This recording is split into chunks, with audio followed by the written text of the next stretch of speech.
কেতিয়া আমি গম পাম যে আমাৰ প্ৰস্টেট গ্ৰন্থিত অকণমান প্ৰব্লেম আহিছে আৰু নৰ্মেলি আমি ৰাতি এবাৰ হোৱাৰ পিছত বিছনাত যোৱাৰ পিছত ৰাতিপুৱা উঠালৈকে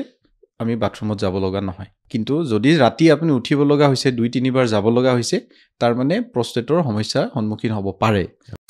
প্ৰস্টেট কেঞ্চাৰটো হ'ল পুৰুষৰ কমন মানে one of the common cancer যে কিছুমানে সাপ্লিমেন্ট লয় ধৰি লওক বডি বিল্ডিং কৰা ধৰি লওক আজিকালি কোনোবাই এডভাইজো কৰে তো এইবিলাক বস্তুৱে কিন্তু প্ৰস্টেট কেঞ্চাৰৰ সমস্যা বহুত অসমত সম্ভৱ ছাৰ প্ৰস্টেট কেঞ্চাৰৰ অপাৰেশ্যন সম্ভৱ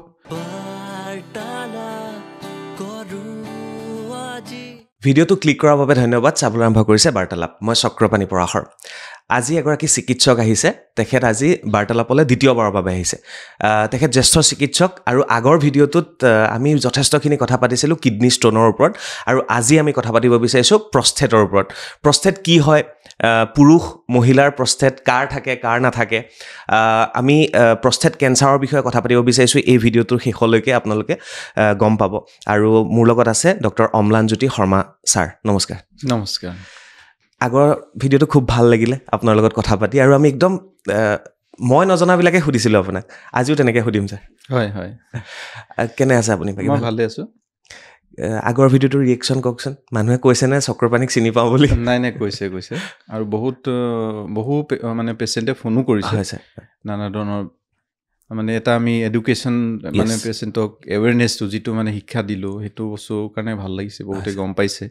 কি কৰিব লাগে কি কৰিব নালাগে তেওঁলোকে ফোন কৰে কিছুমান আমি আইডিয়া দিওঁ তেওঁলোকৰ ট্ৰিটমেণ্টৰ ওপৰত বহুত পেচেণ্ট আহিছেও আৰু বহুত পেচেণ্টে আমাক ফোন কৰি খবৰ কৰিছে যে ভয় খাব লগা কিবা আছে নেকি আমি যিমানখিনি পাৰোঁ ফোনতে হেল্প কৰিছোঁ আৰু কিছুমান পেচেণ্ট নিজেও আহিছে আহি দেখাই গৈছে গতিকে সেইটো ফালৰ পৰা এটা পজিটিভ পাই মই আপোনালোকে ছেকেণ্ড টাইম কোৱাৰ কাৰণে মই আকৌ এবাৰ আহিব বিচাৰিছোঁ ধন্যবাদ ছাৰ ধন্যবাদ আজি প্ৰস্টেট ময়ো জানিব বিচাৰিছোঁ প্ৰস্টেট আমাৰ ক'ৰ পৰা ক'লৈকে থাকে আৰু একচুৱেলি প্ৰস্টেট কি হয় পুৰুষৰে থাকে নে মহিলাৰ থাকে নে ছাৰ গোটেই ডিটেইলছত জানিব বিচাৰিম মানে প্ৰস্টেট এটা গ্ৰন্থি বেছিকেলি প্ৰস্টেট গ্ৰন্থিৰ যেনেকৈ মহিলাসকলৰ ক্ষেত্ৰত আমাৰ ইউটেৰাছটো এটা স্পেচিফিক অৰ্গেন মানে অকল ইউটেৰাছটো মহিলাসকলৰ থাকে প্ৰস্টেট গ্ৰন্থিটো এনেকুৱা বস্তু এইটো অকল আমাৰ পুৰুষসকলৰ থাকে গতিকে যিমান পেচেণ্ট প্ৰস্টেটৰ থাকিব তেওঁলোক পুৰুষৰ ক্ষেত্ৰতহে এইবিলাক বেমাৰ দেখা পোৱা যায় এনেই প্ৰস্টেট গ্ৰন্থিটো হৈছে এটা ছেক্সুৱেল অৰ্গেন বেছিকেলি কিন্তু বেমাৰ তাৰ বহু পৰিমাণে বেমাৰ দেখা পোৱা যায় কাৰণ ডেকা বয়সত এটা বেমাৰ হয় এটা এজৰ পিছত আকৌ বেলেগ ধৰণৰ এটা বেমাৰ হয় একেবাৰে 60+ পিছত আকৌ বেলেগ ধৰণৰ অসুবিধা কিছুমান দেখা পোৱা যায় প্ৰস্টেট গ্ৰন্থিটো বেছিকেলি আমাৰ থাকে পাচাবৰ যিটো থলি আৰু পাচাবৰ যিটো নলী তাৰ যিটো জাংচন য'ত লাগি থাকে সেইখিনিতে থাকে নৰ্মেল চাইজটো এটা ধৰি লওক তামোল এটাৰ সমান থাকে 15 পৰা 20 গ্ৰাম সেইটো নৰ্মেলি তাত কিছুমান চিক্ৰেশ্যন দিয়ে মানে যাতে সেইটো আমাৰ যিটো বংশবৃদ্ধিৰ কাৰণে যিটো বস্তু আমাক লাগে তাৰে এটা পাৰ্ট প্ৰস্টেট গ্লেণ্ডৰ পৰা আহে এইটো বহুত দৰকাৰী গ্ৰন্থি কিন্তু যেতিয়া তাৰ কামটো শেষ হৈ যায় আফটাৰ 40-45 পিছত যেতিয়া আমাৰ এইটো দৰকাৰ নাই তেতিয়া তাৰ বেমাৰবিলাক লাহে লাহে ষ্টাৰ্ট হয় তেতিয়া আমাৰ পাচাব কৰিবলৈ অসুবিধা হয় চাইজটো ডাঙৰ হৈ যায় এনেকুৱা নানা ধৰণৰ সেইখিনি আমি ডিছকাছ কৰিম কিন্তু বেছিকেলি এইটো এটা আমাৰ নৰ্মেল চব প্ৰত্যেকজন পুৰুষৰ ক্ষেত্ৰত এইটো গ্ৰন্থি আছে প্ৰস্টেট গ্লেণ্ড প্ৰস্টেট গ্লেণ্ড বুলি কওঁ যেনেকৈ আমাৰ এটা থাইৰইড আছে যেনেকৈ হাৰ্ট আছে এটা লিভাৰ আছে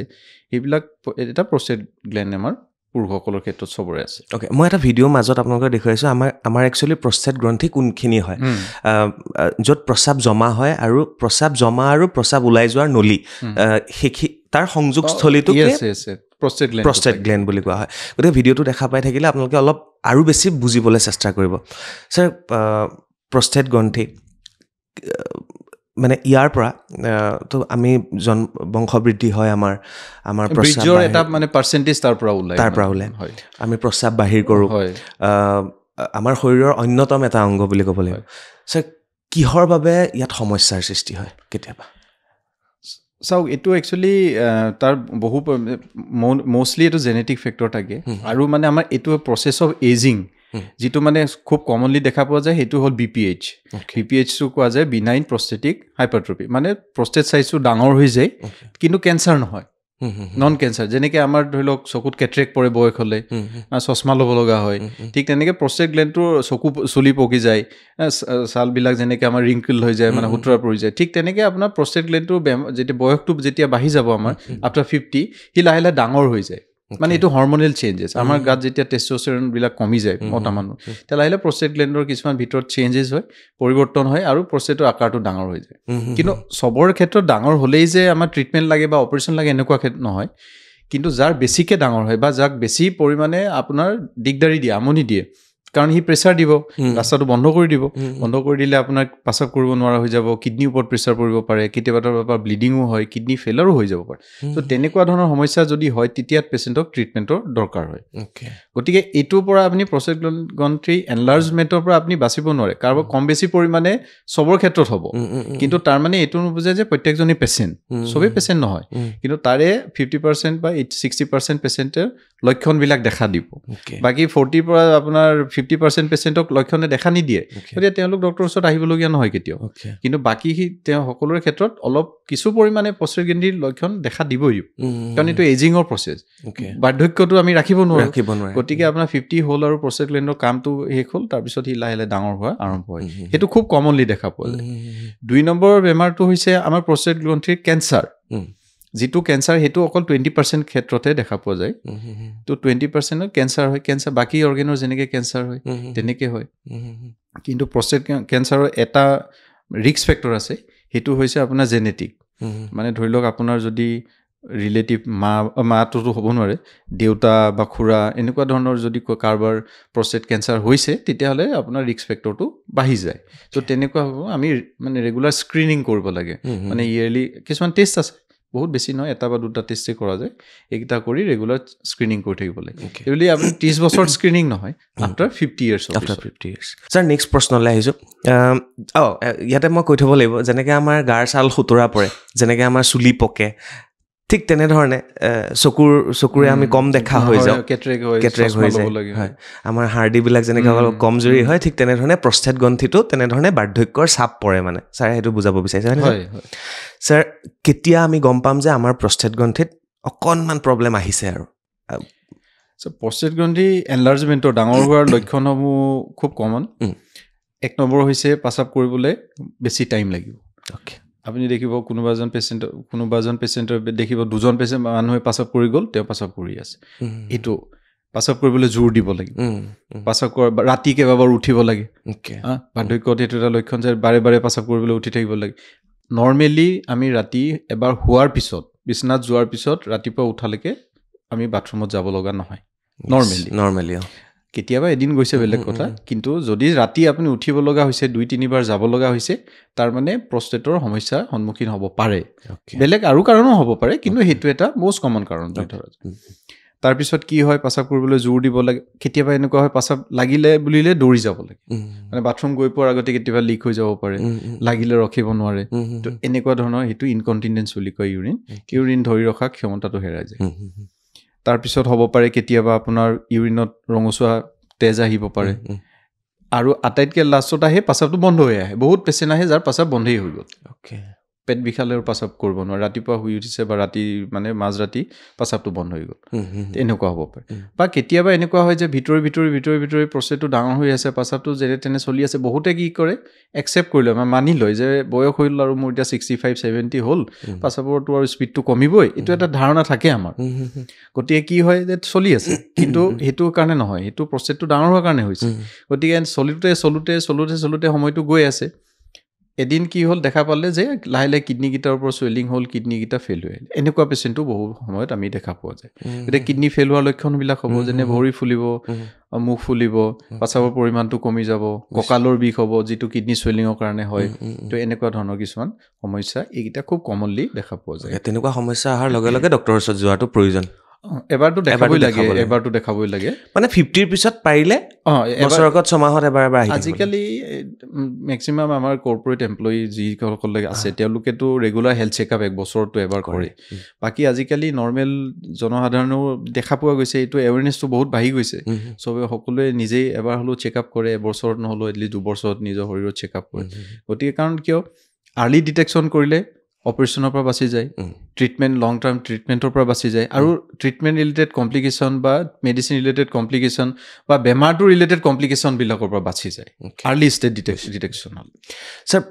মই বাকী কেইটামান প্ৰশ্ন মই পিছলৈ থৈছোঁ পুৰুষৰ, মাজতে মই মহিলাৰ কথা সুধিব ওলাইছোঁ। ছেইম হয় মহিলাৰ ক্ষেত্ৰতো, প্ৰস্ৰাৱ কৰাৰ ক্ষেত্ৰত ছেইম সমস্যা হয়?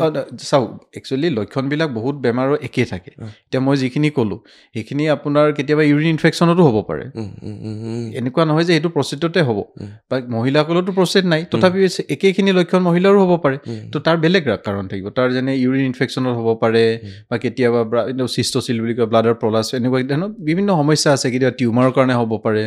বা কেতিয়াবা ডায়েবেটিছৰ কাৰণে হ'ব পাৰে, এইবিলাক থাকে। কেতিয়াবা অভাৰ এক্টিভ ব্লাডাৰ, মানে ব্লাডাৰটো উইক হৈ যায়, তেতিয়াও হ'ব পাৰে। মানে যিটো ব্লাডাৰ মানে হৈছে ইউৰিনটো য'ত জমা হয় আমাৰ প্ৰস্ৰাৱ স্থলী, ষ্ট'ৰ হোৱা যিটো জেগা, সেইটো উইকনেছৰ কাৰণেও হ'ব পাৰে। গতিকে লক্ষণবিলাক চায়ে বেমাৰটো কি হৈছে কোৱাটো মানে মুস্কিল হয়, মানে এইটো ইমান ইজি নহয়। কিন্তু এইখিনি লক্ষণ হ'লে কিবা এটা যে হৈছে সেইটো আমি গম পাওঁ। তাৰপিছত আমি নেক্সট ষ্টেপত যাব পাৰিম তেতিয়া, যদি এইখিনি বস্তু আহি গৈছে। এতিয়া আহিলেও সমস্যাটো সমাধান কেনেকৈ হ'ব ছাৰ? অপাৰেশ্যনটোৱে মূল কাৰণ, শেষ পৰ্যায়টো অপাৰেশ্যন নে তাৰ আগতে কিবা কিবি কৰিব পাৰে? নহয়, অপাৰেশ্যনটো সাধাৰণতে অপাৰেশ্যন চবকতো নালাগে, অনলি 50 মানে লেছ দেন 50% পেচেণ্টকহে অপাৰেশ্যন লাগে। প্ৰথম কথাটো হৈছে আমাৰ যিটো মই যেনেকৈ ক'লোঁ এইটো বাৰ্ধক্যজনিত ৰোগ, গতিকে আমাৰ বয়স বঢ়াৰ লগে লগে লাইফষ্টাইল মডিফিকেশ্যনটো বহুত ইম্পৰ্টেণ্ট। লাইফষ্টাইল মানে জীৱনশৈলী। ধৰি লওক কি হয়, বহুত পেচেণ্টক দেখা পোৱা যায় 60+ এইখিনি যিখিনি BPH মানে প্ৰষ্টেটটো ডাঙৰ হৈ গ'ল, যিখিনি লক্ষণ হ'ল, বাৰে বাৰে ৰাতি উঠিব লগা হোৱা, মানে প্ৰস্ৰাৱ কৰিবলৈ জোৰ দিব লগা, এইখিনি বস্তু। তো এনেকুৱা হ'লে আমাৰ প্ৰথম কথাটো হৈছে কেনেকুৱা ষ্টেজত আছে, মানে গ্ৰেডিং কৰা যায়, গ্ৰেড 1ত আছে, 2ত আছে, নে 3ত আছে, নে 4ত আছে, মানে কিমান ডাঙৰ হৈছে। নৰ্মেলি 15-20 গ্ৰাম, মই ক'লোঁ তামোলৰ পৰা গৈ আপোনাৰ অলমষ্ট আপোনাৰ এটা চাইজ আপোনাৰ হুমথিৰা মানে অৰেঞ্জৰ চাইজৰ হ'ব পাৰে, ইমান ডাঙৰ হ'ব পাৰে। গতিকে কোনটো ষ্টেজত, তাৰে মাজত বাকীখিনি ষ্টেজ সোমাই গ'ল, গতিকে কোনটো ষ্টেজত আছে সেইটো বস্তু আমি গম পাব লাগিব। তো সেইটো চাই আমি পেচেণ্টক ট্ৰিটমেণ্টটো এডভাইচ কৰোঁ। বেছি সংখ্যক পেচেণ্টৰে বহুত বেছি ডাঙৰ নহয়, অলপেই ডাঙৰ হয়, বা অলপ ডাঙৰ হৈছে কিন্তু লক্ষণ আছে, তো তেতিয়া আমি প্ৰথমে ফাৰ্ষ্ট লাইনটো তেওঁলোকক কওঁ জীৱনশৈলীটো আপুনি অলপ বদলাবি কৰিব। যেনে 1 নম্বৰ হৈছে আপোনাৰ কি হৈছে, ইভিনিং হোৱাৰ পিছত মানে পিছবেলা আপুনি বেলি পৰাৰ পিছত পানীৰ পৰিমাণটো কমাই দিয়ক, কাৰণ পানী বেছিকৈ খালে আপুনি ৰাতি বাৰে বাৰে উঠিব লাগিব। সেইটো বহুত ইম্পৰ্টেণ্ট। কিয়, বয়সস্থ এজন 70 মানুহ এজন ৰাতি যদি 4 বাৰ উঠিব লগা হয়, তেওঁ গোটেই ৰাতি টোপনি হোৱা নাই, 2 ঘণ্টা 1 ঘণ্টাৰ মূৰে মূৰে উঠিছে, ৰাতিপুৱা শুই উঠি উইকনেছ হ'ব, BP বাঢ়িব। কেতিয়াবা কি হয়, আপোনাৰ বাথৰুমলৈ যাওঁতে টোপনিয়াই বাথৰুমত যাওঁতে ফ্ৰেকচাৰ হ'ব পাৰে, পৰি যাব পাৰে, ফ্ৰেকচাৰ হ'ব পাৰে, তেনেকুৱা বহুত আহে। এইটো আমাৰ কিতাপত লিখা মতে, আৰু আমি প্ৰেক্টিকেলিও দেখিছোঁ যে এইটো one of the most common cause of মানে এইটো মানে কমন কজ, কাৰণ যে ফ্ৰেকচাৰ হয়, পৰি যায় বাথৰুমত, কাৰণ টোপনিয়াই গ'ল ন বাথৰুমত, আৰু টোপনিটো বহুত কমি গ'ল, ৰাতিপুৱা উইকনেছ লাগে, BP কমি যায়, মানে বাঢ়ি যায়, তো এনেকুৱা ধৰণৰ হৈ থাকে। আৰু এটা চাপ পৰে, যিটো ষ্ট্ৰেছ বুলি কয়, মানসিকভাৱে ষ্ট্ৰেছ থাকিব। গতিকে আমি সেইটো কাৰণে ৰাতি বেছিকৈ প্ৰস্ৰাৱ কৰাটো কমাবৰ কাৰণে কওঁ যে আমি 5টা বজাৰ পিছত পানীটো কমাই খাব। 1-2 নম্বৰ কথাটো হৈছে চাহ, কফি, জুচ, এনেকুৱা যিবিলাক বস্তু আছে সেইখিনি যিমান পাৰে অলপ নিয়মিতভাৱে কমাই দিবৰ কাৰণে আমি কৰোঁ। স্মকিং যদি কৰে বন্ধ কৰক, কাৰণ স্মকিং কৰাৰ লগে লগে ফ্ৰিকুৱেঞ্চি ইউৰিন, মানে কি হয়, স্মকিঙে কৰাৰ লগে লগে আপোনাৰ প্ৰস্ৰাৱৰ পৰিমাণটো বাঢ়ি যায়। কফি খালেও প্ৰস্ৰাৱৰ পৰিমাণটো বাঢ়ি যায়, ডাইউৰেচিছ বুলি কয় প্ৰস্ৰাৱৰ পৰিমাণ। তো সেইবিলাক বস্তু আমি কম কৰিবলৈ দিওঁ। তাৰপিছত ৰেগুলাৰ এক্সাৰচাইজ, য়োগা, এইবিলাক বস্তুৱে আপোনাৰ নৰ্মেল মানুহৰ ৱেলবিংটো যেতিয়া ভাল হ'ব, মানে হেল্থটো ভাল হ'ব, তেতিয়াহ'লে বহু পৰিমাণে 50% পেচেণ্টৰ লক্ষণবিলাক কমি যায়। তাৰপিছত ছেকেণ্ড ট্ৰিটমেণ্টটো আহিলে আপোনাৰ মেডিচিন। বহু পৰিমাণে মেডিচিন আছে, বহু বিধৰ মেডিচিন আছে। মেডিচিন দিলে আপোনাৰ এইবিলাক লং টাৰ্ম খাব পাৰি, যেনেকৈ আমাৰ উচ্চ ৰক্তচাপত যেনেকৈ আমি বহুত বছৰ মেডিচিন খাব পাৰোঁ, এইবিলাকো এনেকৈ বহুত বছৰ খাব পাৰি। কিছুমান মেডিচিন আজিকালি আহিছে য'ত প্ৰষ্টেটৰ চাইজটো সৰু হৈ যায়, গতিকে অলপ সৰু হোৱাৰ পিছত মেডিচিনো বন্ধ হৈ যায়, তাৰপিছত তেওঁ অলপ লাইফষ্টাইল মডিফিকেশ্যন কৰি বাকী লাইফটো পাৰ কৰি দিব পাৰে। থাৰ্ড ষ্টেজত আহিলে আপোনাৰ অপাৰেশ্যনৰ কথা। থাৰ্ড ষ্টেজ যদি আপোনাৰ এইটো, কিন্তু থাৰ্ড ষ্টেজ মানে চাইজ কেতিয়াবা সৰু হ'লেও অপাৰেশ্যন লাগিব পাৰে, কাৰণ সি যদি কিডনীৰ ওপৰত ধৰি লওক প্ৰেছাৰ দি আছে, কথাটো গম পাইছেনে,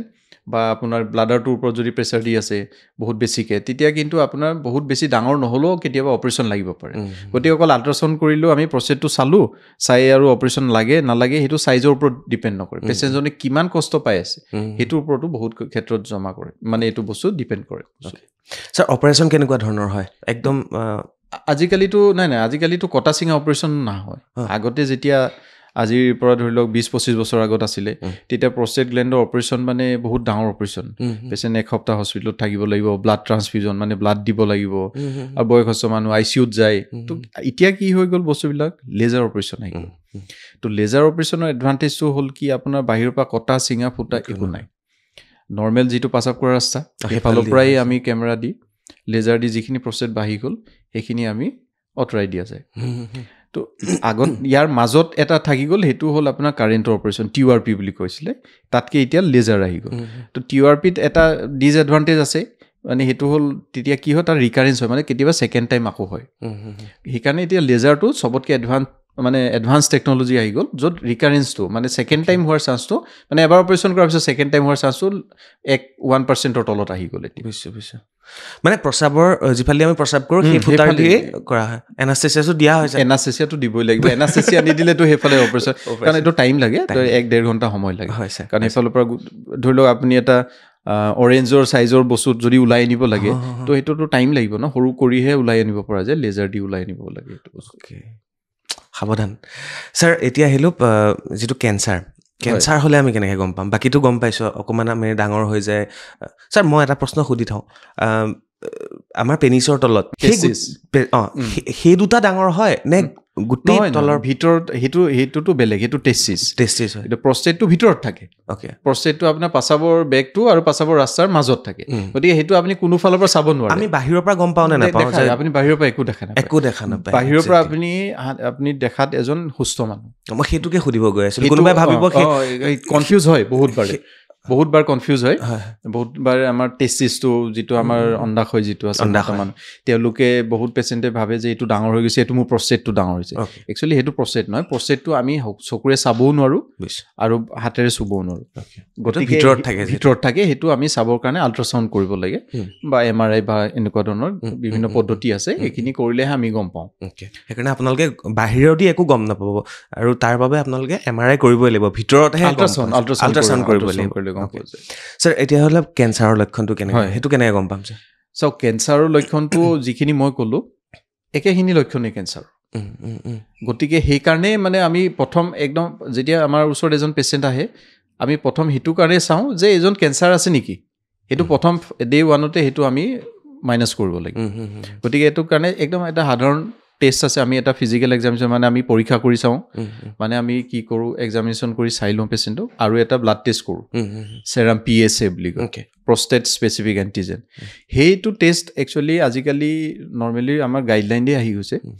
যাত আমি 50ৰ ঊৰ্ধত সকলো মানুহকে PSA টেষ্টটো কৰিব লাগে। যেনেকৈ ব্লাডত আমি RBS চুগাৰটো চাওঁ, ঠিক তেনেকৈ আমি ব্লাডতে সেইটো PSA লেভেলটো চাওঁ। PSA লেভেলটো যদি নৰ্মেল আছে, তাৰমানে তেখেতৰ প্ৰষ্টেট কেঞ্চাৰ নাই বুলি ধৰিব পাৰি, অলমষ্ট 100% যে তেওঁ প্ৰষ্টেট কেঞ্চাৰ। তাৰপিছত আৰু আমি নৰ্মেল বিনাইন এনলাৰ্জমেণ্ট প্ৰষ্টেট, মানে ডাঙৰ হোৱা প্ৰষ্টেটটোৰ কাৰণে ট্ৰিটমেণ্ট কৰিব পাৰোঁ নিশ্চিন্ত মনে। কিন্তু যদি PSAটো বাঢ়া আছে, তেতিয়া কিন্তু আমি তেখেতক অলপ প্ৰষ্টেট কেঞ্চাৰৰ ফালে চাওঁ, ডাউটফুল হৈ যায়, আৰু তেতিয়াহে আমি নেক্সট MRI বা বায়'পচি বা ছেকেণ্ড লাইনত আমি যাম। বয়স ছাৰ, বয়স কিমানৰ পৰা আৰম্ভ হয়? চাওক, বয়সটো প্ৰষ্টেট গ্লেণ্ডৰ 55ৰ পাছত, সাধাৰণতে 50ৰ পৰা ষ্টাৰ্ট হয়, বাট 55ৰ পৰাহে লক্ষণবিলাক বেছিভাগৰ ক্ষেত্ৰত দেখা যায়। 2-এজন বেলেগ হ'ব পাৰে, কাৰোবাৰ 52 হ'ব পাৰে বা 45তো হ'ব পাৰে, কিন্তু সাধাৰণতে 99% কেছত সাধাৰণতে 55ৰ পৰা হয়। কেঞ্চাৰটো সাধাৰণতে 60+ দেখা পোৱা যায়। কিন্তু কেতিয়াবা যদি ফেমিলিয়েল হিষ্ট্ৰী থাকে, মানে যদি আপোনাৰ পৰিয়ালত বহু কেইজন মানুহ আছে, মানে পুৰুষ আছে যাৰ প্ৰষ্টেট কেঞ্চাৰ হৈছে, তেওঁলোকৰ ক্ষেত্ৰত কিন্তু প্ৰষ্টেট কেঞ্চাৰটো অলপ সোনকালে হ'ব পাৰে। জেনেটিক হ'ব পাৰে। অসমত সম্ভৱ ছাৰ প্ৰষ্টেট কেঞ্চাৰৰ অপাৰেশ্যন? সম্ভৱ হৈয়ে আছে, ট্ৰিটমেণ্ট হৈ আছে। আৰু এটা কথা, প্ৰষ্টেট কেঞ্চাৰটো হ'ল পুৰুষৰ কমন, মানে one of the common cancer পুৰুষৰ ক্ষেত্ৰত। আমাৰ আগতে বেছিকেলি ইউএছত মানে আমাৰ আমেৰিকাত যিটো চাইছিলে তেওঁলোকৰ তাতে বহুত বেছি তেওঁলোকৰ জেনেটিক হেৰিটো বেছি কাৰণে তাত কেঞ্চাৰ ৰেটটো বহুত বেছি প্ৰষ্টেট কেঞ্চাৰৰ আমাৰ ইয়াত অলপ কম বাট ষ্টিল এতিয়া লাহে লাহে বাঢ়ি আছে আমি দেখা পাইছোঁ প্ৰষ্টেট কেঞ্চাৰৰ যিটো ৰেটটো মানে বঢ়া দেখা পাইছোঁ ট্ৰিটমেণ্টটো বহুত মানে কি হয় যে তাৰ আমি প্ৰগন'চিছ বুলি কওঁ মানে তাৰ ৰিজাল্টটো খুবেই ভাল প্ৰষ্টেট কেঞ্চাৰ ডিটেকশ্যন হোৱাৰ পিছতো পেচেণ্ট কিয়'ৰ হৈ যায় মানে তেওঁ প্ৰষ্টেট গ্লেণ্ডৰ কেঞ্চাৰৰ কাৰণে কেতিয়াও নুঢুকায় তেওঁ নমৰে তেনেকুৱা বহুত পেচেণ্ট আমাৰ ওচৰত দেখা পোৱা গৈছে আৰু ডিটেকশ্যন হোৱাৰ পিছতো 15 বছৰ 20 বছৰ নৰ্মেলি বহুত পেচেণ্ট আছে জীয়াই থাকে ট্ৰিটমেণ্ট যদি ভালকৈ হৈছে তেওঁ বহুত পেচেণ্ট থাকে যদি ক'ৰবাত মেটাষ্টেচিছ হৈ গৈছে বা ক'ৰবাত বিয়পি গৈছে তেতিয়া কথাটো বেলেগ কিন্তু মানে মেক্সিমাম কেঞ্চাৰতকৈ প্ৰষ্টেট কেঞ্চাৰৰ প্ৰগন'চিছটো ভাল সেইকাৰণে প্ৰষ্টেট কেঞ্চাৰ হ'ল বুলি বহুত বেছি ভয় খাব নালাগে এইটো আমাৰ এটলিষ্ট এইটো আমাৰ ভগৱানে এটা দিছে আশীৰ্বাদ বেলেগে এটা দিছে যদি বেমাৰ হ'বলৈ অৰ্গেন কিন্তু এটা বস্তু এইটো ভাল যে তাৰ ট্ৰিটমেণ্ট বহুতখিনি আছে ষ্টেজ বাই ষ্টেপ আমি কৰিব পাৰোঁ আৰু তাৰ প্ৰগন'চিছ ৰিজাল্টটো খুবেই ভাল কিছুমান কেঞ্চাৰ বহুত এগ্ৰেছিভ হ'ল বুলি ক'লে আৰু দিগদাৰ হৈ যায় ট্ৰিটমেণ্ট মানে কিন্তু ইয়াৰ ক্ষেত্ৰত তেনেকুৱা নহয় ছাৰ মাজতে সুধিব গৈছে ছাৰ আমাৰ কিছুমান অৰ্গেন ধৰক আমাৰ নাথাকিলেও আমাৰ প্ৰব্লেম নাই যেনেকৈ আমাৰ এপেণ্ডিক্স সেইটো থাকিলেও নাথাকিলেও খুব প্ৰয়োজন আমাৰ অলাগতিয়াল বুলি আমি কেতিয়াবা কাটি দিওঁ ছাৰ এনেকুৱাও হয় যে আমাৰ সন্তান জন্ম হ'ল বিবাহৰ পিছত তাৰপিছতে বন্ধ্যাকৰণৰ কথা আহে প্ৰষ্টেটটো তেনেকুৱা কৰিব পাৰিম নাই যে ছাৰ অ'কে সন্তান হৈ গ'ল তাৰপিছত আমি নহয় এনেকুৱা নহয় একচুৱেলি কি হয় এইটো ছেক্সুৱেল অৰ্গেন গতিকে আমি প্ৰষ্টেট গ্লেণ্ডৰ বহুতখিনি কথা থাকে ধৰি লওক সন্তান হ'ল যদিও আমাৰ যিটো যৌন জীৱন সেইটোতো চলি থাকিব আপোনাৰ আজিকালি মানুহে হেল্থটো লৈ বহুত কনচিয়াছ গতিকে যিমান দিন থাকে মানুহ অলপ হেল্ডি থাকিব বিচাৰে য়াং হৈ থাকিব বিচাৰে গতিকে এনেকুৱা নহয় যে সেইটো আৰু আপোনাৰ ফেমিলি কমপ্লিট হৈ গ'ল আৰু এইটো অপাৰেশ্যন কৰি দিম এনেকুৱা নহয় কাৰণ তাৰ ট্ৰিটমেণ্ট কৰাৰ লগে লগে মানুহৰ হৰমনেল চেঞ্জেছ আহি যায় মানে হৰমনবিলাক গাৰ পৰা কমি যায় গতিকে তাৰপিছত আপোনাৰ ইৰেকশ্যনৰ কিছুমান প্ৰব্লেম আহে যদি বেছিকৈ মেডিচিন দিওঁ বা অপাৰেশ্যন কৰোঁ গতিকে সেইটো আমি ওলাই দিব পৰা মানে হেৰি নহয় আৰু প্ৰষ্টেটত যেতিয়া সমস্যা আৰম্ভ হয় ছেক্সুৱেল লাইফটোত ইয়াৰ প্ৰভাৱ পৰে কাৰণ ছেক্সুৱেল অৰ্গেন ধৰি লওক আপোনাৰ চকুত যদি কিবা দেখাত যেনেকুৱা অসুবিধা হ'ব ছেক্সুৱেল আপোনাৰ সেইকাৰণে এইটো ছেক্সুৱেল অৰ্গেন গতিকে আপোনাৰ ছেক্সুৱেল লাইফটোতো এফেক্ট কৰিব সেইকাৰণে আমাৰ ট্ৰিটমেণ্টবিলাক এইজ আৰু পেচেণ্টজন ছেক্সুৱেলি কিমান এক্টিভ আছে লাইফটো ফেমিলি তো সেইটোৰ লগত আমি সেইটো পেচেণ্টৰ লগত ডিছকাছ কৰি লওঁ কাৰণ কিবা এটা অপাৰেশ্যন বা কিবা এটা প্ৰচিডিঅ'ৰ কৰাৰ লগে লগে আমি সেইটো বস্তু চাই ল'ব লাগিব যে পেচেণ্টজনৰ কেনেকুৱা ধৰণৰ কণ্ডিশ্যন আছে এতিয়া আজিকালি এনেকুৱাও কিছুমান প্ৰচিডিঅ'ৰ আছে কেতিয়াবা য়াং পেচেণ্টৰো হয় ধৰি লওক তেতিয়া কি হয় লেজাৰ অপাৰেশ্যনৰ পিছত কি হয় প্ৰষ্টেটটো আমি ধৰি লওক আঁতৰাই দিলোঁ বিনাইন এনলাৰ্জমেণ্ট মানে চাইজটোহে ডাঙৰ হৈছে কেঞ্চাৰ নাই তো তেতিয়া কি হয় তেখেতৰ বীৰ্যৰ পৰিমাণটো কমি যায় তো তেতিয়া তেওঁৰ দিগদাৰী হয় কাৰণ তেওঁ ভৱিষ্যতে সন্তানৰ কাৰণে সম্ভৱ এইটো পচিবিলিটিটো কমি যাব গতিকে আজিকালি কিছুমান ৰেজাম থেৰাপি বুলি এটা নতুন আহিছে য'ত কি হয় এটলিষ্ট আপোনাৰ 10-15 বছৰৰ কাৰণে এই অপাৰেশ্যনটো আমি ডিলে কৰি দিব পাৰোঁ এইটো ৰেজাম বুলি কয় তো ৰেজামত কি হয় আমি সেইটো এটা বেলেগ টেকন'লজি এইটো সেই ইউৰিনৰ ৰাস্তাৰে কৰা যায় কৰি প্ৰষ্টেটটো অলপ সৰু কৰি দিয়া যায় এটলিষ্ট তেওঁ 10 বছৰমান চলি যাব পিছত দৰকাৰ হ'লে 10 বছৰ বা 15 বছৰ পিছত আমি প্ৰষ্টেটৰ অপাৰেশ্যন কৰিব পাৰোঁ তেনেকুৱা পদ্ধতিও আছে বা ইউৰোলিভ বুলি আছে এটা বস্তু টেকন'লজি আছে য'ত আমি এটলিষ্ট 10 বছৰৰ কাৰণে এটা টাইম আমি পাই যাওঁ যাতে তেওঁ ফেমিলি কমপ্লিট কৰি লওক কমপ্লিট কৰাৰ পিছত আমি দৰকাৰ হ'লে কেতিয়াবা নহ'ব পাৰে দৰকাৰ সেইটোতে কাম হৈ যাব পাৰে তেনেকুৱাও আছে কাৰণ সেইটো বহুত চাব লগা হয় কাৰণ এইটো ফেমিলি ইছ্যু থাকে কাৰোবাৰ ধৰি লওক ছেপাৰেট হৈ গ'ল ডিভ'ৰ্চ হৈ গ'ল ছেকেণ্ড মেৰেজ কৰিছে তেতিয়াও সেইটো এইবিলাক বহুত ইছ্যু থাকে গতিকে এইবিলাক আমি চাব লগা হয় মানে আপোনালোকৰ ওচৰত যেতিয়া এজন পেচেণ্ট আহে তেওঁৰ গোটেই হিষ্ট্ৰী আপোনালোকে চেকআপ কৰিহে আগবাঢ়িব লাগিব কাৰণ নহ'লে কাৰণ অপাৰেশ্যনটো এবাৰ কৰি দিয়াৰ পিছতো আপুনি ঘূৰি যাব নোৱাৰে তো সেইকাৰণে কয়নে পেচেণ্টে আপোনালোকক তেনেকৈ একদম পুৰা হিষ্ট্ৰী এ টু জেড কয় ডক্টৰক তেনেকৈ ক'বই লাগিব সেইটোতো ক'বই লাগিব কয় আমাক সেইটো কয় আৰু নক'লেও কেতিয়াবা বহুত পেচেণ্টে গম নাপায় কিন্তু আমি সুধি লওঁ কাৰণ কৰাৰ পিছততো সুধিটো লাভ নাই তো কৰাৰ আগতেই আমি বস্তুটো প্লেন কৰিবৰ কাৰণে ট্ৰিটমেণ্টটো প্লেন কৰিবৰ কাৰণে কাৰণ প্ৰত্যেকটো মেডিচিনৰে সৰু নহয় ডাঙৰ কিবা সৰু নহয় এটা ছাইড এফেক্ট থাকিব হয়নে নহয় তো এইটো চবেই জানে যে বিষৰ টেবলেট খালে গেষ্ট্ৰাইটিছ হ'ল কিবা তো ঠিক তেনেকৈ আমাৰ প্ৰষ্টেটৰ কিবা এটা মেডিচিন দিলে কিবা এটা ছাইড এফেক্ট অকণমান হ'বই কাৰণ আমি দিব মানে দৰকাৰ হৈছে কাৰণেই দিছোঁ গতিকে আপুনি সেইটো চাই লৈ আমি বেলেঞ্চ কৰি এইটো দিওঁ যাতে তেওঁৰ গোটেই বস্তুখিনি চলি থাকে তো এনেকুৱা এটা মেডিচিন দিওঁ যে দি আৰু কি লাভ আছে যিটো বাকীখিনি যদি চব বন্ধ হৈ গ'ল এইটো ডক্টৰৰ ওচৰত একো কথা ফাঁকি দি লুকুৱাই লাভ নাই চব কথা হিষ্ট্ৰীত উলিয়াই ল'ব ছাৰ তাৰপিছত আৰু এটা আপুনি কোৱাৰ পিছত গম পালোঁ যদি অপাৰেশ্যন হৈ গ'ল ছেক্সুৱেল লাইফত ইয়াৰ প্ৰব্লেম আহিবই নহয় তেনেকুৱা নহয় ছেক্সুৱেল লাইফত প্ৰব্লেম নাহে ইৰেকশ্যনৰ প্ৰব্লেম নাহে চিমেনৰ পৰিমাণটো কমে বীৰ্যৰ পৰিমাণটো কমি যাব কাৰণ তাৰ এটা পাৰ্চেণ্টেজটোতো আপোনাৰ কমি যাব ন গতিকে সেইটো আপোনাৰ হ'ব প্ৰব্লেম ছাৰ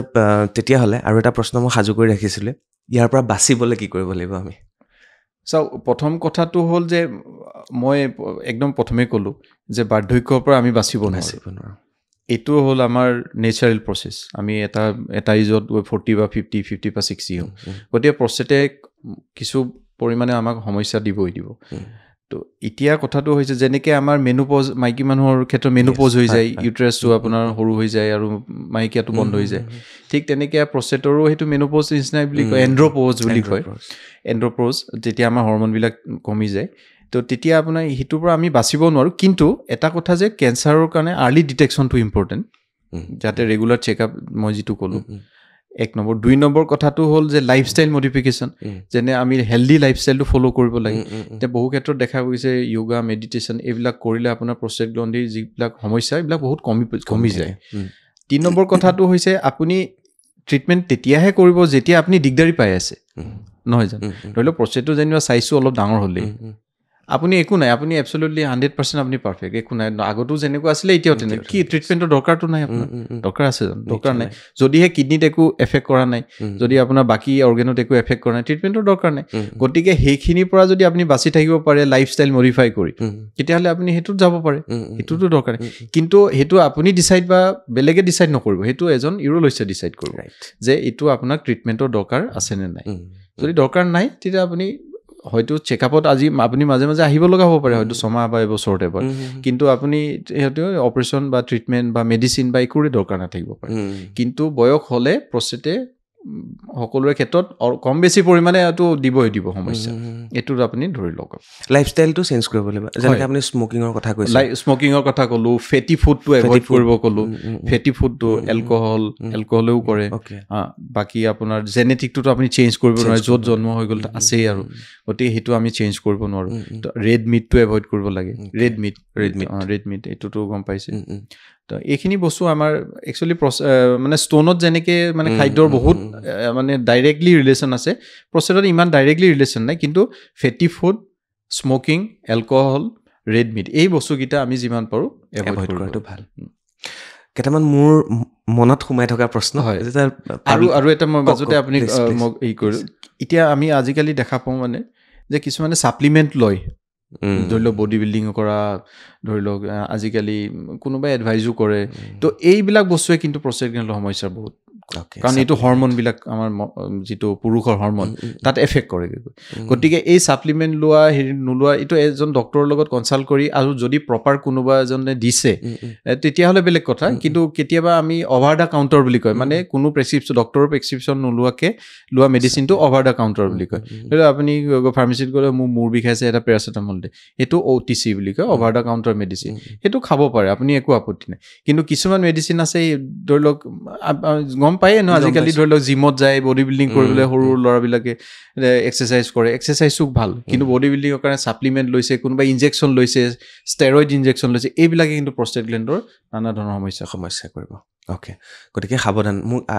আগতেও এটা ভিডিঅ'ত মই কৈছিলোঁ কোনোবা এজন ডক্টৰে মোক কৈছিলে যে জিম যাওক ছাপ্লিমেণ্ট ল'লে কিন্তু কিডনীৰ সমস্যা আৰু ইউৰিনৰ সমস্যাই দেখা দিবই আজি ছাৰে সেইটো কথাই আকৌ এবাৰ ক'লে ছাৰ মোৰ মনত সোমাই থকা কিছুমান প্ৰশ্ন হাঁহিবও দৰ্শকে কিন্তু দৰ্শকৰ প্ৰশ্ন সৰুতে ক্ৰিকেট খেলিছিলোঁ ফুটবল খেলিছিলোঁ দুখ পাইছিলোঁ দুখ পোৱাৰ পিছত লগৰবিলাকে কৈছিলে দৌৰিলে ভাল হৈ যাব এতিয়া এই সময়ত দৌৰিবলৈ নকয় ডক্টৰ তালৈ লৈ যাব ছাৰ ডাইৰেক্ট সুধিছোঁ সেই তেতিয়া দুখ পোৱা এতিয়া সমস্যা দিব নেকি কেতিয়াবা নিদিয়ে সেইটো তেতিয়া দুখ পোৱাটো সমস্যা নিদিয়ে এইটো একচুৱেলি দৌৰিবলৈ মানে কি আৰু এইটো অলপ ৰিলেক্স হ'বৰ কাৰণে দৌৰিব দিয়ে এইটো কাৰণ এইটো বহুত চেঞ্চিটিভ পাৰ্ট তাতে যদি টেষ্টিছত আপোনাৰ কিবা এটা বস্তু পটককৈ লাগি গ'ল গতিকে গোটেই আমাৰ কি হয় কেতিয়াবা আপোনাৰ হাৰ্ট টো মানে ব্লক বন্ধ হৈ যাব পাৰে মানে এটা ভেজোভেগেল এটেক বুলি কয় যেনে কেতিয়াবা বহুত সময় থিয় হৈ থাকিলে মানুহ পৰি যায় ন তেনেকুৱা ধৰণৰ এইটো ভেজোভেগেল এটেক সেইটো হ'ব পাৰে বুলি মানে অলপ ৰিলেক্স হ'বৰ কাৰণে দৌৰি দিবলৈ কয় সেইটো মানে মানুহে দেখা পালে যে এনেকৈ হ'লে অলপ আৰাম পোৱা যায় সেইটো কাৰণে কয় আৰু এইটো বস্তু কিন্তু তেতিয়া দুখ পোৱাটোৱে এতিয়াতো তেনেকুৱা একো আপোনাৰ সমস্যা নকৰে আগতে গলি ক্ৰিকেট খেলিছিলোঁ এতিয়া কিন্তু গলি ক্ৰিকেট খেলিলেও অন্ততঃ ছেফটিটো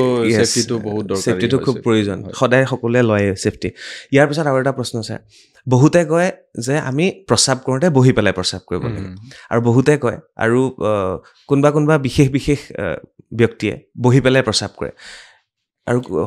প্ৰায়খিনি থিয় হৈ প্ৰস্ৰাৱ কৰে মহিলাসকলে বহি পেলাই প্ৰস্ৰাৱ কৰে নিয়ম ছাৰ এনেকুৱা কিবা ৰুল আছে নেকি আমি না তেনেকুৱাতো একো নাই যোন যেনেকৈ কমফৰ্টেবল তেনেকৈ কৰিব পাৰে কিন্তু এটাই কথা যে প্ৰস্ৰাৱ কৰোঁতে ৰিলেক্স থাকিব লাগে সেইটো বস্তু বহুত ইম্পৰ্টেণ্ট কাৰণ প্ৰস্ৰাৱ কৰোঁতে বেছি জোৰ দিব নালাগে বা এনেকুৱা ধৰণৰ যিটো বহি প্ৰস্ৰাৱ কৰিলে যদি কোনোবাই ৰিলেক্সলি ফিল কৰে ভালকৈ প্ৰস্ৰাৱ কৰিব পাৰে তো তেতিয়াহ'লে একো নাই সেইটো কৰিব পাৰে তো মানে কি যেনেকৈ হেবিটটো ডেভেলপ হৈছে সৰুৰে পৰা যেনেকৈ আপুনি প্ৰস্ৰাৱ কৰিছে কোনোবাজন তেনেকৈ প্ৰস্ৰাৱ কৰিব গতিকে সেইটোলৈ ইমান কথা নাই বহি কৰে বা থিয় হৈ কৰে কিন্তু কথাটো হৈছে যদি আপুনি ষ্ট্ৰেছ দি মানে প্ৰেছাৰ দি যদি প্ৰস্ৰাৱ কৰিব লগা হৈছে আৰু যদি পেলভিক মাচল মানে তলত যিখিনি আমাৰ মাচল থাকে সেইখিনি যাতে ৰিলেক্স থাকে সেইটো বহুত ইম্পৰ্টেণ্ট কৰোঁতে যদি আপুনি বহুত প্ৰেছাৰ দিব লগা হৈছে তেতিয়াহ'লে সেইটো লাহে লাহে কি হ'ব আপোনাৰ সৰু বাচ্চাবিলাকৰ এইটো প্ৰব্লেম দেখা পোৱা যায় সিহঁতি দৌৰাদৌৰিকৈ থাকে তেতিয়া কি হয় আপোনাৰ সেই বাৰে গৈ থাকিব লাগে কাৰণ ৰিলেক্স হ'লে কি হয় ভাল ৰিলেক্স নহ'লে কি হয় ভালকৈ ব্লাডাৰটো খালী নহয় গতিকে ইউৰিনটো থাকি যায় আকৌ যাব লগা হয় বাকী কনষ্টিপেশ্যন যদি থাকে সৰু বাচ্চাবিলাকৰ মানে ভালকৈ লেট্ৰিন ৰেগুলাৰ নকৰে তেতিয়াহ'লে আকৌ প্ৰস্ৰাৱৰ সমস্যাৰ হেৰি হয় কাৰণ ইটোৰ লগত সিটো ৰিলেটেড থাকে আৰু এটা প্ৰশ্ন আছিলে ছাৰ বহুত সময় প্ৰস্ৰাৱ ৰখাই থোৱাটো মহিলাসকলে বেছিকৈ কৰে এইটো আৰু যাৰ ফলত আমি আগৰ অনুষ্ঠানটো পাতিছিলোঁ গ'লব্লাডাৰ ষ্ট'নৰ সমস্যা হয় তো পুৰুষসকলেও আজিকালি দেখা পাওঁ আমাৰ দুজন মানে বহুত সময় ৰখাই থৈ দিয়ে তো গাড়ী ৰখাবলৈ ৰখোৱাৰ সমস্যা থাকে কেতিয়াবা এতিয়া বাৰু ভাল হৈছে যে ছাৰ পেট্ৰল পাম্প বা পাব্লিক টয়লেট হৈছে তো সেইটো এটা কিমান ডাঙৰ সমস্যা ৰখাই থোৱাটো ডাঙৰ সমস্যা আমাৰ ব্লাডাৰটো এইটো কেপাচিটি আছে যে আপোনাৰ ধৰি লওক প্ৰস্ৰাৱ লাগিলেও পটককৈ মানে কৰিব মানে ৰখিব পাৰি এইটো নৰ্মেল কিন্তু হ'লেও ৰখিব পাৰিলেও বহুত সময় ৰখাটো অনুচিত কাৰণ কি হয় আপোনাৰ লাহে লাহে তাতে আপোনাৰ ইনফেকশ্যনৰ ৰিস্কটো বাঢ়ি যায় ঠিক আছে আৰু ব্লাডাৰটো উইক হৈ যায় যদি বহুত মানে যদি ৰেগুলাৰ হেবিট এনেকুৱা কৰি দিয়ে যে মই ৰাতিপুৱা যাওঁ অফিচ যাম কাৰোবাৰ এনেকুৱা থাকে যে অলপ বাহিৰত কাম কৰে মহিলাসকলৰ ক্ষেত্ৰত দেখা পোৱা যায় য'ত ত'ত কৰিব নোৱাৰে কি কৰিব নোৱাৰে গোটেই দিনটো আৰু পানীও নোখোৱা হৈ যায় লগে প্ৰস্ৰাৱ লাগিব পাৰে তো এইবিলাক অভ্যাস অলপ দিগদাৰ হৈ যায় বুজিছোঁ প্ৰেক্টিকেলি অলপ ডিফিকাল্ট হয় কিন্তু এইটো কৰাটো ভুল কাৰণ কিয় টাইমমতে যদি প্ৰস্ৰাৱ লাগিছে কৰিব লাগে 5-10 মিনিট আপুনি ৰাখি পটকৈ কৰিব পৰা এটা ব্যৱস্থা কৰিব লাগিব নহ'লে কি হ'ব এইটো যদি সমস্যা হয় তেতিয়া ব্লাডাৰ ষ্ট'ন হোৱাৰ এটা মানে চান্স থাকে ব্লাডাৰ ষ্ট'ন হয় ইউৰিনাৰী ব্লাডাৰ মানে প্ৰস্ৰাৱৰ স্থলীত ষ্ট'ন হোৱাৰ ৰিস্কটো বাঢ়ি যায় ইনফেকশ্যনৰ ৰিস্কটো বাঢ়ি যায় এইবিলাক ধৰণৰ সমস্যা হয় আৰু এটা প্ৰশ্ন ছাৰ অভিভাৱকে সন্তানক সেয়া সৰু হওক মানে ল'ৰা সন্তানেই হওক বা ছোৱালী সন্তানেই হওক কেনেকৈ কেয়াৰ কৰিব লাগে বা তেওঁলোকক কি শিকাব লাগে সৰুৰ পৰা সেই কথাখিনি কৈ থৈ যাব লাগিব চাওক এইটো মানে 1 নম্বৰ কথাটো হ'ল যে যিটো আপুনি ক'লে প্ৰস্ৰাৱ কৰা এইটো হেবিটটো মানে আপোনাৰ এটা প্ৰপাৰ ডেভেলপ কৰাটো ইম্পৰ্টেণ্ট কিছুমান বাচ্চা থাকে ভালকৈ মানে যিটো আপোনাৰ টয়লেট ট্ৰেইনিং বুলি কয় সেইটোৱে মই ক'ব গৈছোঁ টয়লেট ট্ৰেইনিংটো বহুত ইম্পৰ্টেণ্ট টয়লেট ট্ৰেইনিংটো এটা প্ৰথম কথাটো হ'ল যে এটা টাইমত গৈ মানে বাথৰুমত গৈ লেট্ৰিন কৰিব লাগে ডেইলি কাৰণ এইটো কনষ্টিপেশ্যন যিমানে হ'ব বাচ্চাবিলাকৰ ইউৰিনৰ প্ৰব্লেমটো সিমানে বাঢ়ি যায় গতিকে সেইটো টয়লেট ট্ৰেইনিংটো বহুত ইম্পৰ্টেণ্ট কিছুমান বাচ্চাৰ কি হয় টয়লেট ট্ৰেইনিংটো অলপ লেট হয় মানে কাৰোবাৰ 2 বছৰতে ৰাতি আৰু বিচনাত প্ৰস্ৰাৱ নকৰা হৈ যায় ভালকৈ যদি ট্ৰেইনিং দিয়ে কাৰোবাৰ কেতিয়াবা 3 বছৰলৈকে বা 4 বছৰ হ'ব পাৰে কিন্তু 5 বছৰৰ ভিতৰত হৈ যাব লাগে সেইটো আমাৰ নিয়ম 2-এজনৰ প্লাছ মাইনাছ হ'ব পাৰে কিন্তু সেইটো 5 বছৰৰ ভিতৰত সাধাৰণতে 90% টয়লেট ট্ৰেইনিংটো কমপ্লিট হৈ যায় কিন্তু এনেকুৱা নহয় যে ৰাতি আপুনি কেতিয়াবা কোনোবা এজনে বাচ্চাই যদি প্ৰস্ৰাৱ কৰিলে তাৰ ওপৰত মানে তই কৰিছ বুলি তাৰ ওপৰত প্ৰেছাৰ দিব নালাগে সি মানসিকভাৱে সেইটো এটা বেলেগ এটা প্ৰেছাৰত আহি যায় গতিকে সেই ট্ৰেইনিংটো ষ্টেপ বাই ষ্টেপ গ্ৰেজুৱেলি লাহে লাহে কৰাটো দৰকাৰী নহ'লে সেইটোও কয় সি সেইটো আৰু যদি সেইটো কৰে সি প্ৰস্ৰাৱ নকৰা হৈ যাব কথাটো গম পাইছে সেইটো আকৌ ব্লাডাৰটোৰ ওপৰত এফেক্ট কৰিব সি কেতিয়াবা ৰাতি তাৰ পানী খোৱাটো কমি যাব যে আকৌ পেচাব কৰিব লগা হ'ব পাৰে গতিকে সৰু বাচ্চাই নাজানে এতিয়া পেচাব কৰাটো এটা বেয়া কাম বুলি ভাবিব গতিকে সেইখিনি বস্তু আমি শিকাব লাগিব যে এইটো নৰ্মেল বস্তু বাথৰুমত গৈ কৰিব লাগে তো কেনেকৈ কৰিব লাগে সেইটোতো জানেই তো সেইটো বস্তু দেখাই শিকাব লাগিব আৰু ক্লিন কৰি ৰখাটোতো বহুতেই ইম্পৰ্টেণ্ট পেচাব কৰাৰ পিছত আপুনি ভালকৈ চফা কৰি ৰাখিব জেগাটো যি আছে তো সেইখিনি বস্তু আমি যিখিনি নৰ্মেল আৰু আমাৰ সেইখিনি বস্তু আমি শিকাব লাগে সৰু ল'ৰা ছোৱালীক আৰু এটা প্ৰশ্ন ছাৰ মই আপুনি অহাৰ আগমুহূৰ্তত মই এখন চাউথৰ ছবি চাই আছিলোঁ চিনেমা এখন চাই আছিলোঁ তাত খুব ধুনীয়া এটা কথা শিকালে বাপেকলে খুব ভয় কৰে নিজৰ সন্তানে ল'ৰা সন্তানটোৱে আৰু বাপেকক দেখিলেই সেই প্ৰস্ৰাৱ কৰি দিয়ে ঠিক তেনেধৰণে আমি সৰুতেও গম পাইছিলোঁ যে স্কুলত কিছুমান ল'ৰা ছোৱালীয়ে এজন বিশেষ শিক্ষকক দেখিলে প্ৰস্ৰাৱ কৰি দিয়ে নজনাকৈ তেওঁৰ প্ৰস্ৰাৱ হৈ যায় তাৰপিছতে তেওঁলোকে কোনোবা ডক্তৰ এজনৰ ওচৰত লৈ গ'ল ডক্তৰে ক'লে যে এইটো যদি হৈ থাকে তেতিয়াহ'লে ভৱিষ্যতলৈ তেওঁৰ কিডনীত এফেক্ট হ'ব বুলি কয় ছাৰ এই কথাখিনি যদি বুজাই দিয়ে ভাল লাগিব মানে এনেকুৱা নহয় আৰু ধৰি লওক ভয় খালেতো বাঘ দেখিলে ধৰি লওক পেণ্টত হেৰি হৈ যায় এনেকুৱা ধৰণৰ পেচাব হৈ যায় এনেকুৱা ধৰণৰ আছে এইটোতো চবেই জানে ভয় খালে এইটো একচুৱেলি আমাৰ নাৰ্ভৰ ছিষ্টেমৰ ৰিফ্লেক্স এইটো বেছিকেলি এনেকুৱা হৈ যায় কিন্তু এনেকুৱা নহয় যে এদিন কেতিয়াবা হ'ল এইটোৰ কাৰণে কিডনীটো পটকৈ বেয়া হৈ নাযায় কিন্তু ৰেগুলাৰ হৈ থাকিলে সেইটোৱে পেচাবৰ বেগটোৰ পৰা প্ৰেছাৰটো কিডনীত যাব পাৰে আৰু সৰু বাচ্চাবিলাকৰ ক্ষেত্ৰত বেছি কিডনীৰ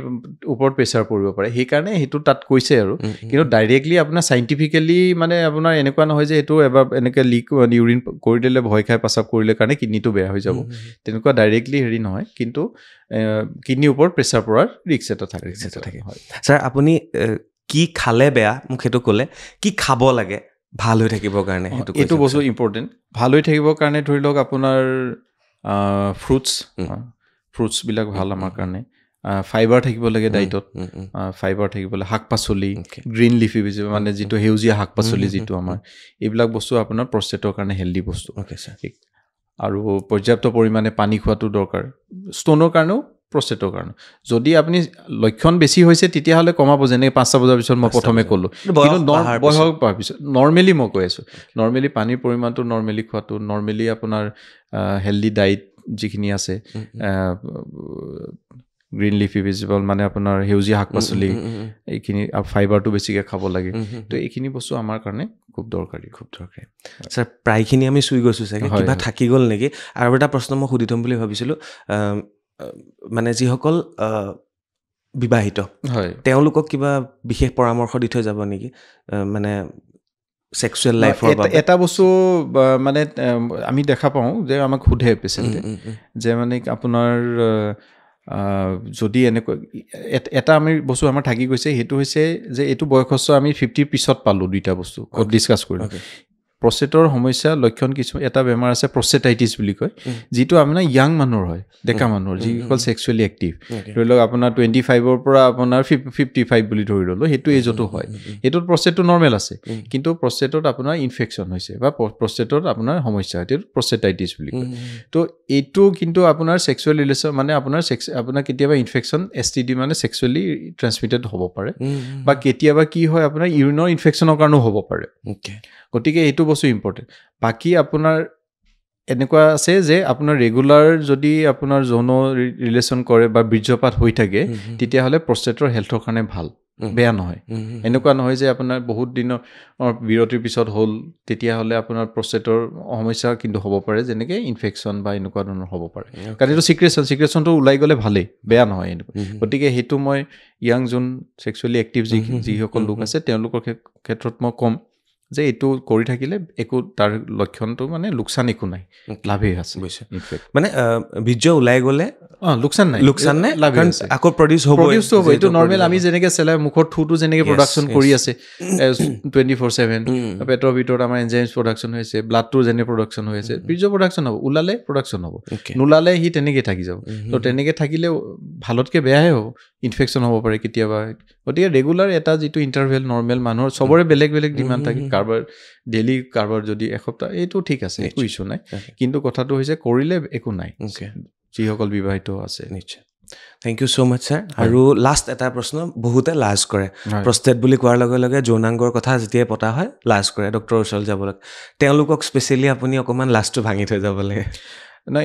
এইটোৱে আমাৰ এতিয়া হয় এইটো লাজ কৰে যৌনাংগ মানে এনেকুৱা হেৰিয়ৰ ছেক্সুৱেল অৰ্গেনৰ বেমাৰ হৈছে প্ৰথম কথাটো হ'ল লাজ কৰিবলগীয়া একো নাই আমাৰ যিকোনো অংগৰে বেমাৰ হ'ব পাৰে চকুৰ হ'ব পাৰে নাকৰ হ'ব পাৰে তেনেকৈ তাৰো হ'ব পাৰে কিডনীৰ যেনেকৈ ষ্টোন হয় তাৰো বেমাৰ হ'ব পাৰে গতিকে প্ৰত্যেকটো অৰ্গেনৰ কাৰণে একোজন বিশেষজ্ঞ ডক্টৰ আছে তো তেওঁলোকৰ লগত ওচৰত গৈ ডিছকাশ্যন কৰিব পাৰে খুলি কি অসুবিধা পাইছে ডিছকাছ কৰিব পাৰে আৰু কেতিয়াবা এবাৰ দেখালে তাৰপিছত অকণমান ভাল নহ'ল তেতিয়া আকৌ ছেকেণ্ড টাইম যাবলৈ মানে অলপ সংকোচ কৰে এইটো বস্তু কেতিয়াও কৰিব নালাগে ডিছকাছ কৰিলে ভাল হয় এনেকুৱা নাই ভাল নোহোৱাটো একো বেমাৰ তেনেকুৱা ধৰণৰ কথা নাই আৰু এটা বস্তু আমি ডিছকাশ্যনৰ মাজতে থাকি গ'ল এইটো কিছুমানৰ এটা ভুল ধাৰণা থাকে যে প্ৰষ্টেটৰ বেমাৰ হ'লে আৰু অপাৰেশ্যন কৰিলে ভাল নহয় গতিকে এই ধাৰণাটো মানুহৰ মনৰ পৰা ওলাই দিবলৈ কাৰণ কিয় আগৰ কথাটো অলপ বেলেগ আছিলে আজিকালি যিবিলাক এডভান্স টেকন'লজি আহি গ'ল লেজাৰেই হওক বা ট্ৰিটমেণ্ট মেডিচিনেই হওক বা যিয়ে হওক তাৰ ৰিজাল্ট ছাকচেছ ৰেটটো খুব ভাল কিন্তু এটাই কথা টাইমলি ইণ্টাৰভেনশ্যনটো ইম্পৰ্টেণ্ট মানে কোনটো টাইমত কৰিছে আমি দেখা পাওঁ যে বহু ক্ষেত্ৰত যে কোনোবা এজন পেচেণ্টক যদি আমি কওঁ যে আপোনাৰ কিন্তু প্ৰব্লেমটো এনেকুৱা হৈছে এইটো অপাৰেশ্যন মানে লেজাৰ কৰিব লাগিব তেতিয়া বহুতে কয় যে এতিয়াতো মইতো পাচাব কৰি আছোঁ এতিয়া জানো অপাৰেশ্যন কৰিব লাগিব কিন্তু সেইটো নহয় পাচাব কৰিবলৈও ভিতৰৰ ৰিপৰ্টৰ মতে আপোনাৰ কণ্ডিশ্যনটো বেয়া হৈ যায় গতিকে যেতিয়া একেবাৰে বেয়া হৈ যাব পাচাব কৰিব নোৱাৰা বা বেলেগ প্ৰব্লেম হয় তেতিয়া অপাৰেশ্যন কৰিলে ৰিজাল্টটো আপুনি ভাল নাপাব গতিকে সেইটো ডিলে নকৰিব যদি কোনোবা ডক্টৰে এডভাইচ কৰিছে কোনোবা লৈছে যে কৰিব লাগে তেতিয়াহ'লে কৰাটো ভাল কাৰণ তেতিয়া পিছত গৈ যদি কৰে তেতিয়া আপুনি 100% ৰিজাল্টটো নাপাব গতিকে টাইমলি ইণ্টাৰভেনশ্যনটো যেতিয়া কৰিব লাগে তেতিয়া কৰাটো দৰকাৰী তেতিয়াহে আপুনি ভাল ৰিজাল্ট পাব খৰচটোৰ ওপৰত অকণ পাতিব পাৰি নেকি আনুমানিক অপাৰেশ্যন চাওক লেজাৰ অপাৰেশ্যনটো অকণমান ব্যয়বহুল কাৰণ তাতে মানে বহু পৰিমাণে